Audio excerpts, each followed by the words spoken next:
Okay. You do countdown? No, we're just live. Hey, how's it going, Mr. Greed? Going great, John. How are you? Oh, just got off that 24-hour flight. Should be all right. Awesome. Hey, really look forward to meeting with you. I understand from your dad that you've been doing quite a bit of research and from our phone calls as well. Mm-hmm. Tell me what you've uncovered. I mean, what are we working with here? Yeah, so basically, so kind of just a little quick story. So I work for this consulting agency, and basically I'm now working at this, or do my MBA at this company called NSET. And so basically, I took a trip once out to China, and I started realizing, hey, there's a huge market within like the electrical and kind of like supplies like that. But I figured, and here especially, that there's a lot of high prices, but the material and the quality is super terrible. And then I was like, why don't we just find producers, people who can make really good products out in China, save, half the cost, and then just, relocate it back here and sell it in the market. Wow. And so I was kind of talking with my dad about that. And he did offer like this one. He's like, hey, depending how it goes with Dr. Greed over there, he goes, if you don't feel like it's a good match, I'd definitely be, willing to step up and cover whatever he offers, but I really don't work like that. Oh, it's totally understandable. I mean, and he's kind of working in a different field as well. I mean, as far as what you're doing, you want to do electrical and your dad does plumbing. Yeah. Do you want to do both, or are you planning on specializing more in the electrical and lighting side? More in the electrical and lighting. Okay. I'm not too much of a fan of what my dad's doing in the sense of like how he runs things and also what kind of industry he's in. So sure. Yeah. Because he has been asking me for years to kind of run the family business, but I'm not really into that. Okay, cool. John, it's just music to my ears to hear that, because honestly, I've been with the company with Edison for a long time, but we're kind of in a rut right now, to be perfectly honest with you, mm-hmm. Just because they're not doing a lot of product redesign, and if they do, it takes a really long time. And we're also, I feel like we're not hitting our market segment like we could, because like you were saying, you can outsource labor or outsource products and get mm-hmm. them for a lot cheaper, which is what people are looking for. Yeah. More just a higher tech product that is a lot cheaper. So I love the idea, and I think you have a lot to offer as far as bringing in a new innovative side of things, which is what I love about doing business with you. Yeah. I think that we really have, I think this could be an awesome partnership, because you're bringing that new energy. You understand some things, like you said, you've already been to China. I have the network here. Yeah, that's what I was really looking forward to, because I was like, it could take me 2 to 3 years, but right. I'm like, you've been here and everybody knows who you are. Cool. Awesome. I think that's going to be a big deal. As far as these first couple of years go, I'm kind of, my hands are tied a little bit as far as how much time mm-hmm. I was going to ask you about that. How will that work, especially since you're the CEO? Like,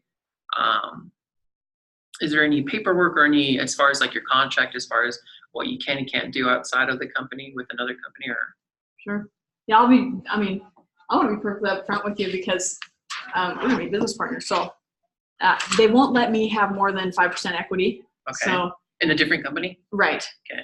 So as far as equity goes, what we'd be looking into is, and obviously I want to do things ethically. Mm-hmm. I feel like that, I know your dad pretty well. Yeah. And I assume that you kind of run on that same standard of honesty. Yeah.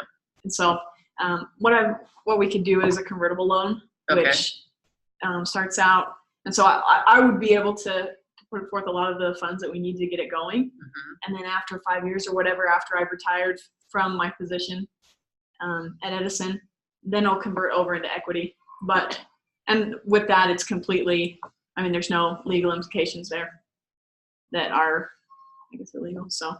Yeah. Would there be anything shorter than a 5 year? Is that the lowest? Like, could we do anything within a year?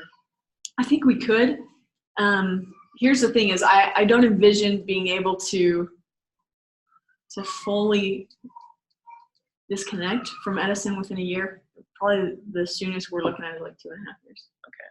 So within that time frame, you're going to be probably calling a lot of the shots, mm-hmm. and calling me up and saying, hey, Dr. Reed, I'm dealing with this situation, or hey, I'm really needing this, and then I'm going to help you out as far as that goes and connect you with the right people. Okay. Obviously, it's kind of, if we have wisdom and time, right now I have a lot of wisdom and you have a lot of time. Yeah. And hopefully over the next couple of years we'll even out. Okay, where No, that'd be perfect. Yeah. I'll have more time. You'll get a lot more information and wisdom as far as things go. Okay. Cool. Perfect. No, yeah, because I like that you mentioned as far as like honesty and integrity. Yeah. I know there's just a lot of values and morals that aren't respected here, and especially with a lot of companies that I've met. It's kind of they talk about the old Halaruba way, which is basically it's either you know the person, either their family or friends, and if not, you just don't know what kind of business you're going to get into and what kind of deals. And so it's like it's nice that at least I have you, someone that I know, through a connection with. Right. Yeah. Absolutely. And so you would say that's probably a really big thing for you, just going with somebody who's honest. Yeah, wanting to find that honesty and that integrity versus finding someone who's going to, just take advantage of an idea and bring it either back to their company or kind of help me build something, and then kind of at the end they just say, I don't want to be a part of it, and they kind of just let it take. Yeah, because I have quite a bit saved up in savings. I've just been taking out loans, and kind of like the way with my consulting job that I'm doing, they're paying for my tuition, and so I wouldn't necessarily be able to kind of also quit going to school and quit, my MBA, just for the fact that they're covering from my tuition. On top of that, I get a percentage of just cash so I can spend. And if I were to quit earlier or stop, then I have to repay that back. Cool. Yeah. And what's your time frame on finishing up? About a year, yeah. Okay. Yeah, so by that point, I think within a year, we should be able to grow back. And then what they're asking me is, hey, after you go through your MBA and get it, they want me to work 2 years. If not, then I would just have to set up a time to pay it back, which shouldn't take too long either. Okay. Yeah. And as far as your game plan, are you planning on doing that, working out those 2 years, or no? Okay. Okay. That's where the excitement is coming into this. I had that light bulb moment, so okay, that's what I'm looking forward to. Cool. As far as finances go, I don't think that needs to be a worry. Mm-hmm. I have plenty. Okay. And so if finances ever become an issue, that's kind of what I'm bringing to the table. So okay. What are you envisioning for this next year? Obviously, you're finishing up. I'm pretty tied up right now. What are you envisioning as far as like a go date, and how much time are you going to be able to give to it this next year? So for sure, this first year, this is where I really want to hit it off. Specifically, just because I have this connection. I've already met people in China, so I'm just like, okay, I have all the pieces, on the chessboard ready to play. I just need to kind of go button, start things going. Okay. Yeah. Right. And do you envision pressing that go button within the next month, within the next week, within the next 6 months? More of a 2-month kind of thing. Yeah. So I have to go back and kind of finalize everything. And then I wanted to really work out as far as like what kind of equity so you were mentioning just 5% is what you're allowed? Of public equity. So as far as right now, that's all that I'll be taking. I think what would be the best thing to do is develop a 1-year plan. Okay. And then a 2-year plan. Okay. So for this first year, in 2 months we're planning on going or getting everything started, hitting the go button, like you said, getting all the pieces in motion. Yeah. Which I think is great. And then I'll be taking 5% equity with the conversion loan. So I'm covering a lot of the finances. And then after a 2-year period, we'll convert that over to equity after I've kind of set So after down. the 2 years, what were you looking for as far as equity and what percentage of the company? Before we talk about that, how much are you able to put down financial wise, would you say? Like what percentage, if we're just talking percentages, what do you think you're able to contribute right now? I know you're a student and you're working, but you did say that you'd mentioned that you saved up some. Yeah, so I'd be able to cover the first year just straight out of pocket for my savings. Okay. So I've been just kind of taking out loans and finding scholarships and opportunities that way, so I don't have to dig into my personal amounts. Okay. Yeah. So it would just be getting that first year kicked off. I wouldn't mind, doing fundraisers or anything like that, or opportunities to raise funds. But okay. Yeah, that way, so you don't feel like financially obligated. But like, okay, we got to kick him off, and then I still got to be over here at Edison, kind of thing. Okay. Cool. So are you looking for maybe like a 50-50 split on financing? I mean, you said that you could cover the whole first year on your own. Like I said, financially, that's not going to be an issue for me. Yeah. So if you want to go 50-50 on that first year, and then depending on the growth that we see, I can obviously invest more as time goes on. Yeah, no, definitely. Just specifically since, and I think, would you have anyone in mind as far as like sales would go? I do. So we have someone internally. He's been looking to leave the company for a while. Okay. I have a really strong connection with him. Honestly, John, he is a fantastic asset. I've never seen anybody work like this guy can in sales. Mm-hmm. Phenomenal networking ability. Awesome. He creates Is he pretty well known relationships in with the people. area? He is pretty well known. And I haven't mentioned this to him. Obviously, I don't want it to be a conflict of interest for him either. Yeah. But I feel like taking him on would be a really good move. Again, No, especially since at the beginning we're going to be wearing a lot of hats, and yeah, like been having to do the marketing and the negotiating and the talking. Well, you're going to be helping me out, but at the same time, I'm like, I need someone to drive sales for a while. Cool. Okay, so we put him in charge of sales. Are you stronger in marketing or in finance? What would you say are probably your strengths? More probably like in the operations and making sure things are working the right way. Okay. All right. Awesome. So if you're operations, I have quite a bit of experience as far as marketing goes on that side of the table, marketing and networking with people, which is a part of sales. Yeah. But cool. So if you're able to handle the operation side, and we may even look into hiring somebody that can take care of some of the marketing. Okay. Obviously, just because I don't want us to be stuck in a position where I'm promising more than I can deliver in this first year. No, definitely. And and I respect that. I've been wanting to ask, like, well, what do you feel you're going to be able to do with the first year? Right. Absolutely. So that way it's not like I'm expecting more or less than what it would be, and not get, put in a tight position at all. Yeah. And then what was that guy's name from your company? His name is Bruce, I believe.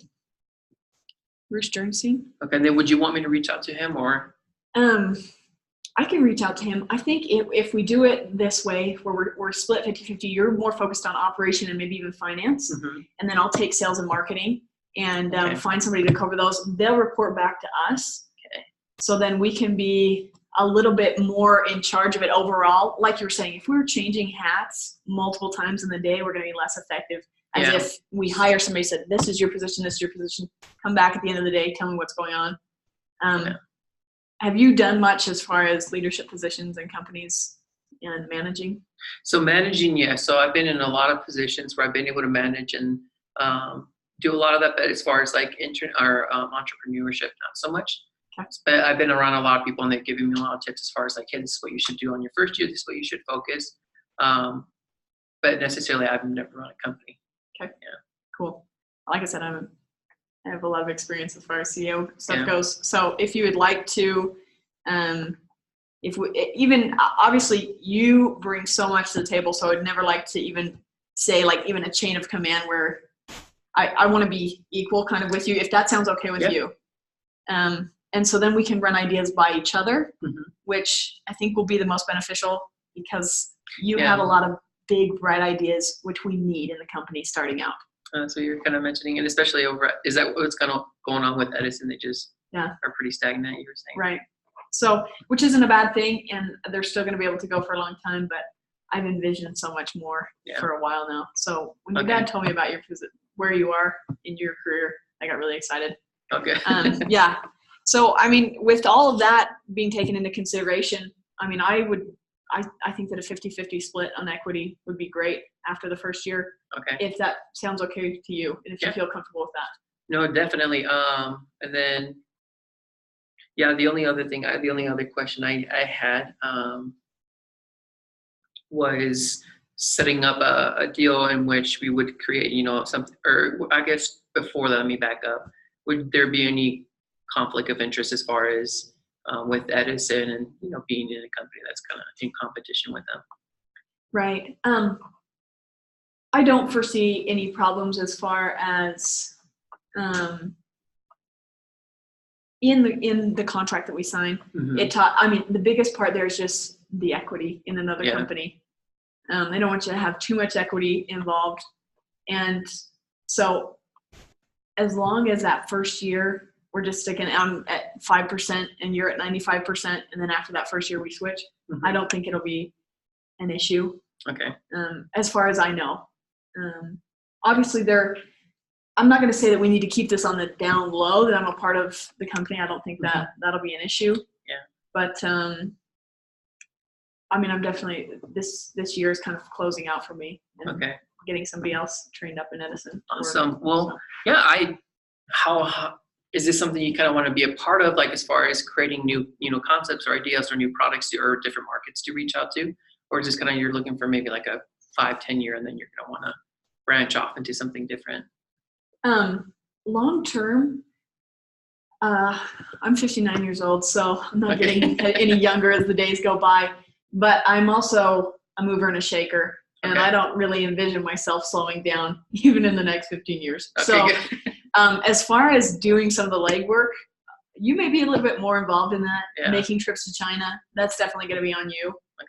But as far as being the eagle eye in the tower, I can totally do that for at least the next 15 years that I envision. Okay, perfect. I was like, are we creating a dynamic duo kind of concept, or is it more of like, hey, we're going to be here for a while and then we're just going to break off after?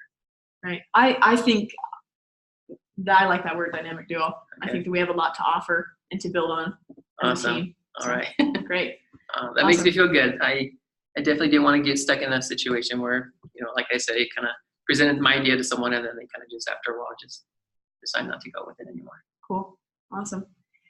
John, it's been such a pleasure to work with you. I can only envision what is going to happen with the company. I mean, you're a fantastic person to work with. Thank you. And do you have any questions or any other doubts that we need to address before we wrap up? No, not at the time. My just biggest thing was just knowing how, not Edison, but all the other companies, just how they are not honest in their dealings at times. Okay. That was my biggest worry and concern with anybody that if I was going to decide to be partners with. Cool. Yeah. And I mean, it may be even valuable for us to take 2 minutes and talk about our company culture. Yeah. And I think honesty is a big one for me. Honesty and innovation are kind of the two that come to mind when I think about a company culture. Oh, good. What are kind of the top two for you? It would definitely be grit and honesty. Okay. Yeah. I'm definitely the guy who likes to put his feet down on the gravel and start running. Cool. And then I just need that person who's behind me kind of, okay, let's do it this way. Okay. Yeah, so that's where I want that vision from your side. Okay. The experience, and I'm just going to hit the ground running. So. Awesome. That's so fantastic. And I'll go ahead and talk to sales and seek out someone for marketing. And then if I take care of the operation side, maybe we can meet again in a week and see where we're at as far as hiring. Okay, perfect. Yeah, no, definitely. Cool. Awesome. Well, thank you so much. Yeah. Is there anything I can do to help you, or? I think we're doing good. Sure appreciate your time today, John. All right. Well, I'll give you a call. Okay. All right. See ya. Yep.